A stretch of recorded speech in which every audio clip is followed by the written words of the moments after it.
నా పేరు క్రాంతి, నాది హైదరాబాదే. మార్నింగ్ వీడియో చూడడం జరిగింది. అక్కడ ఆయన చాలా ఇబ్బంది పెడుతుర్రు అని చెప్పేసి. ఈరోజు ప్రజాస్వామ్యంలో గొంతు వినిపించే హక్కు కూడా లేకపోతే ఇక దాన్ని ప్రజాస్వామ్యం అని అయితే అనరు. ఎందుకంటే ఇంతకుముందు అప్రజాస్వామికంగా ఉందని చెప్పేసి టీఆర్ఎస్ ప్రభుత్వాన్ని గద్దె దించి అవతల పడేసిర్రు. ఇప్పుడు ఇది ఏమైపోతుందంటే కాంగ్రెస్ వాళ్ళు వచ్చినాక కూడా వ్యవస్థ అదే ఉంటుంది, పోలీసులు వాళ్ళే ఉన్నారు. ఎందుకంటే ఒక తమ్ముని ఇందాక కొట్టిర్రు, రక్తం వచ్చింది. ఇప్పుడు అంటే పోలీసుల తీరిగా మారదా? ప్రభుత్వాలు మారుతుంటే ముఖ్యమంత్రి ఏం బీక్తుండు అని చెప్పేసి నేను ప్రశ్నిస్తున్నాను ఈరోజు. ఒకటే ఒక విషయం, ఇక్కడ కాదు ఎక్కడనైనా పోండి, లాయర్లను కూడా లోపలేస్తాం, కాల్చి పడేస్తాం అనే మాటలు పోలీసులు ఈరోజు మాట్లాడుతున్నారు. అంత దరిద్రమైన వ్యవస్థలో మనం బతుకుతున్నాం.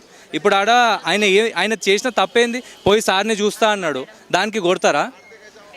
మీకు కనీసము ఇక్కడ న్యాయబద్ధంగా ఒక వ్యక్తి పోరాటం చేస్తుంటే బాధ్యత గల ప్రభుత్వం అయితే ముందుకు వచ్చి అరే బాబు ఉద్యోగాలు ఇవి ఉన్నాయి, ఇది ఉన్నాయి అని చర్చలు పెట్టైనా మాట్లాడైనా సామరస్యంగా ఒక పరిష్కారం అన్నది ఇవ్వాలి. ఇక నేను ముఖ్యమంత్రి అయిపోయినాను, నేను రాను, కాకముందు అయితే మీ అవసరం కావాలి అని చెప్పేసి ఈ ఎన్ఎస్యుఐ వాళ్ళు లేకపోతే కాంగ్రెస్ వాళ్ళు ఇక మొత్తం నాయకులందరూ వచ్చి వీళ్ళ చుట్టూ తిరిగి ఇక అయిపోయిన తర్వాత మా పని అయిపోయిందిరా బాబు మీతో సంబంధం లేదంటే అస్సలు కరెక్ట్ కాదు.